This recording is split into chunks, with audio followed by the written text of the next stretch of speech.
Now, a Target 12 investigators exclusive, aging inmates. It's a national issue that's hitting home in Rhode Island State Prison and with taxpayers. While the number of prisoners sentenced or awaiting trial is down significantly over the last 10 years, the percentage of older prisoners is actually on the rise. Caring for these aging inmates does not come cheap, and we've learned the increase in seniors behind bars has prompted some changes at the ACI. Target 12 investigator Walt Buteau joins us now with the exclusive details he's uncovered. Due to a number of factors tied to living behind bars, ACI inmates 50 and older are considered geriatric. Right now, almost 1 in 4 of the state prison population is in that category for everything from health care to diet. The Department of Corrections would not allow our cameras beyond the razor wire, but we're told changes have been made inside to help the aging population. We're also told the number of prisoners with age-related medical conditions is up, and there are more who need wheelchairs. Correctional Officers Union President Richard Ferruccio tells Target 12 the sickest elderly inmates are held in medium security. We have inmates that are in wheelchairs. They'll come to med lines. They create a little bit of a backup when we're feeding in the dining room because we only have so many tables available for guys in wheelchairs. We reviewed the last decade of Department of Corrections population reports. Since 2009, the percentage of prisoners over 50 climbed from just over 17% to almost 23%. The percentage over 60 grew from almost 5% of the population 10 years ago to about 6.5% last year.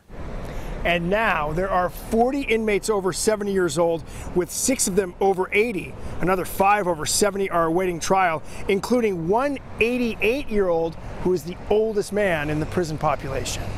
No one here disagrees with studies that indicate long bids in prison impact the aging process. In Rhode Island, when an inmate hits their 50s, the Department of Corrections categorizes them as geriatric, a term usually reserved for 60 and older in the outside world. A spokesman told us the state does not calculate the additional costs connected to taking care of elderly inmates, but according to the National Institute of Corrections, caring for inmates over 50 across the country totals more than $16 billion a year.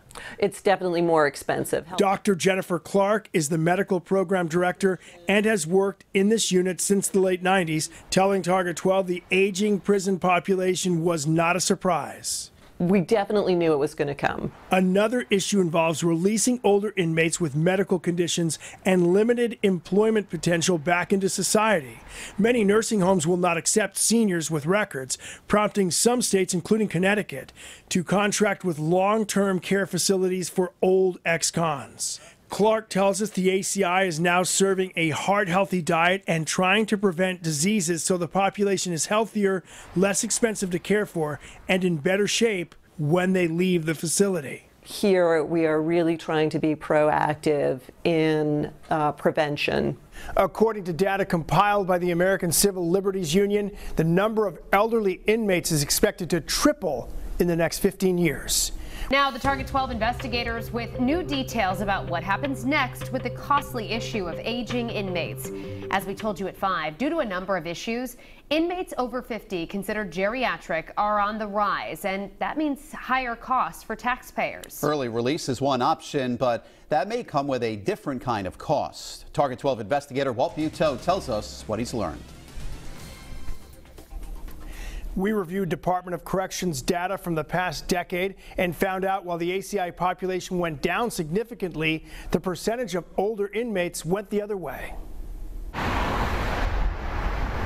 The aging prison population in Rhode Island and across the country is being watched closely by a number of organizations, including the American Civil Liberties Union. Yeah, well, I think people should be concerned as taxpayers. Stephen Brown is the executive director of the Rhode Island chapter of the ACLU. You have a lot of people aging out, just staying in there, people who would not be in there earlier based on the sentencing structure that used to occur. And all it's doing is really bleeding the taxpayer as we keep these people in prison unnecessarily.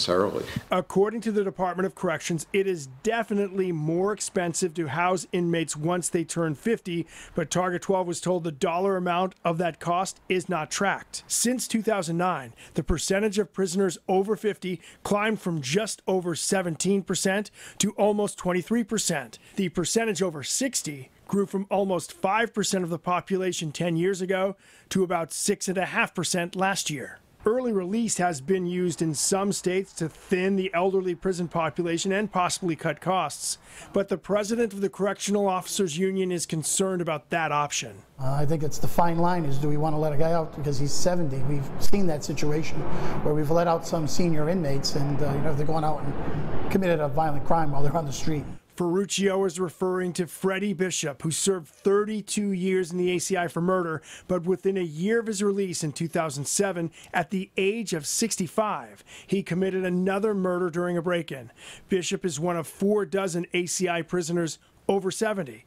Brown tells us the ACLU is concerned about the logic of keeping certain non-violent offenders locked up into their later years. There's no reason to believe that they constitute any sort of threat if they're released.